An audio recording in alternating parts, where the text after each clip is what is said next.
శ్రీవారి లడ్డూ వివాదంపై కేంద్ర ఆహార మంత్రి ప్రహ్లాద్ జోషి స్పందించారు. చంద్రబాబు లేవనెత్తిన అంశాలు అత్యంత తీవ్రమైనవని అన్నారు. ఆయన జంతువుల కొవ్వు వాడకంపై క్షుణ్ణంగా దర్యాప్తు జరగాలని, నేరస్తులను కఠినంగా శిక్షించాలన్నారు ప్రహ్లాద్ జోషి.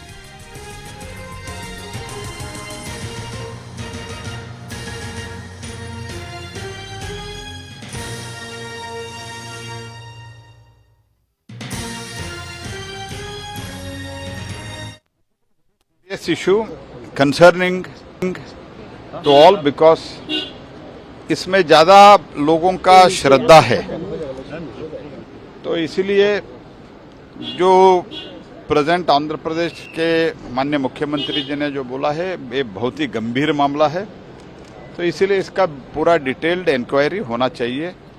तो डिटेल इंक्वायरी के बाद में जो भी गलती किया है उनको ज़रूर सज़ा मिलना चाहिए।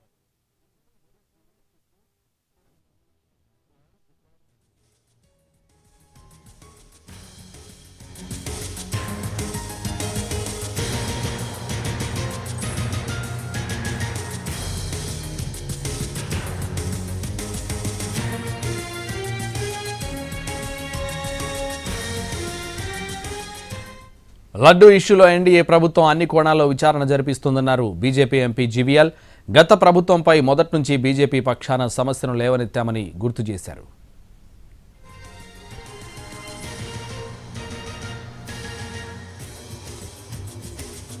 లడ్డూ తయారీ, నెయ్యి కల్తీ వ్యవహారం సీఎంకు 100 రోజుల ముందే తెలిస్తే అప్పుడే ఎందుకు బయటపెట్టలేదన్నారు వైఎస్ షర్మిల. ఈ విషయాన్ని సీఎం ఎందుకు సీరియస్గా తీసుకోలేదని ప్రశ్నించారు. అయితే కాంగ్రెస్ ఈ వ్యవహారాన్ని సీరియస్గా తీసుకుందన్నారు. సీబీఐ విచారణ కోరుతూ కేంద్ర హోంశాఖకు లేఖ రాస్తున్నట్లు తెలిపారు షర్మిల. రోజుల పరిపాలన మీద జనాలు ఒక రిపోర్ట్ ఇస్తారు, ఒక అభిప్రాయం వాళ్ళు ఏర్పరచుకుంటారు. కాబట్టి తన వైఫల్యాలు కప్పిపుచ్చుకోవడానికి, వైసీపీ మీద బురద చల్లడానికి ఈ 100 రోజుల వెన్యూను ఎంచుకున్నారా? ఏమీ అర్థం కావటం లేదు. చంద్రబాబు గారు సమాధానం చెప్పాలి. ఇంత పెద్ద విషయం ఇంత సునాయితంగా చంద్రబాబు గారు తీసుకోవడాన్ని కాంగ్రెస్ పార్టీ ఖండిస్తుంది. మేమైతే దీన్ని చాలా సీరియస్గా తీసుకున్నాం కాబట్టి మేము మినిస్టర్ ఆఫ్ హోమ్ అఫైర్స్ కూడా ఒక లెటర్ రాశాం. సిబిఐ ఎంక్వైరీ జరగాలి. ఎందుకంటే సిబిఐ ఎంక్వైరీ జరగకపోతే తప్పు ఎవరు చేశారు అని ఇంపార్షియల్గా ఒక ఎంక్వైరీ జరగకపోతే తప్పు ఎవరు చేశారు అన్న విషయం బయటికి రాదు. ఇది కేవలం రాజకీయం కోసం వాడుకుంటున్నారా, లేక తప్పు నిజంగానే జరిగిందా? ఒకవేళ తప్పు నిజంగానే జరిగింటే తప్పు చేసిన వాళ్ళను శిక్షించాల్సిన అవసరం ఉంది. ఎందుకంటే వాళ్ళ మీద యాక్షన్ తీసుకోకపోతే మిగతా వాళ్ళు కూడా ఫైనాన్షియల్ బెనిఫిట్ కోసం ఇదే తప్పు చేసే ప్రమాదం ఉంది. కాబట్టి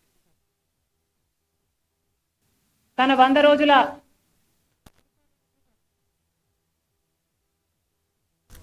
తిరుమల లడ్డూల తయారీలో జరిగిన అక్రమాలపై సీబీఐ విచారణ జరిపించాలని డిమాండ్ చేశారు మాజీ ఎంపీ, కాంగ్రెస్ నేత విహెచ్. ఈ విషయంలో ప్రధాని మోడీ, కేంద్ర హోంశాఖ మంత్రి అమిత్ షా జోక్యం చేసుకోవాలన్నారు. వెంటనే సీబీఐ కేసు నమోదు చేయాలని కోరారు. తిరుపతి పవిత్రతను దెబ్బతీసిన వారిని ఆ స్వామి క్షమించడని అన్నారు. దేవుని దగ్గర కూడా కరప్షన్ ఆరా బాబు.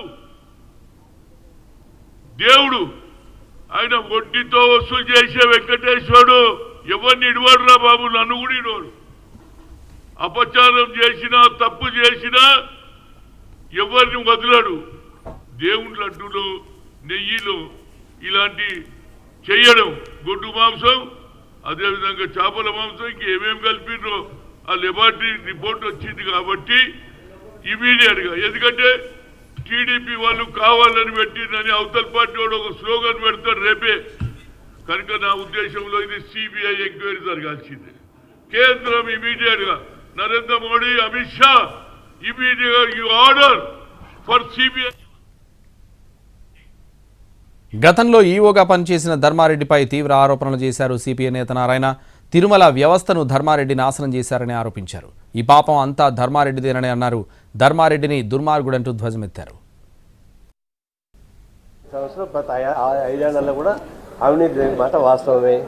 ధర్మారెడ్డి అంటే కూడా చాలా తాస్తుడు, అట్లాంటి చాలా ఏదో పని చేశాడు కాబట్టి ఎవరు చేసిన నమ్ముతారు. అందుకని ఇవంతా ఎందుకు మనకి గొడవ? ధర్మారెడ్డి ఈవో అయినా అతను వైసీపీకి నమ్మిన బంటు. అందరూ ఇప్పుడు దాని జోలికి పోవడం వేస్ట్. పాలిటిక్స్ మాట్లాడుకోవచ్చు, అది వేరు. ఒకసారి ధర్మారెడ్డి చెప్పా, అయ్యా నువ్వు ఉంటే ఐఏఎస్ ఆఫీసర్గానే ఉండు, లేకపోతే రాజకీయ డ్రెస్ వేసుకుని రా, ఎందుకే దాన్ని అంటాను కూడా చెప్పాను ఒకసారి అధికారం ఉన్నప్పుడే. ఇప్పుడు మళ్ళీ నేను కోరేది ఏంటంటే వచ్చింది కాబట్టి భక్తుల సమస్య కాబట్టి ప్రపంచవ్యాప్తంగా భక్తులు వస్తుంటారు కాబట్టి అందరూ తినేటువంటి లడ్లో విషయం రకరకాల ఉందంటే భయపడతారు కాబట్టి supreme court within no delay with immediate effect enquiry చేసి తగిన చర్యలు తీసుకొని కోరుతున్నాం. రెండవది, ఇట్లాంటి వాటికి మన పబ్లిక్ సెక్టార్లో ఉన్నటువంటి డైరీ నుంచి ప్రోత్సహించి అక్కడ నెయ్యి కానీ పాలన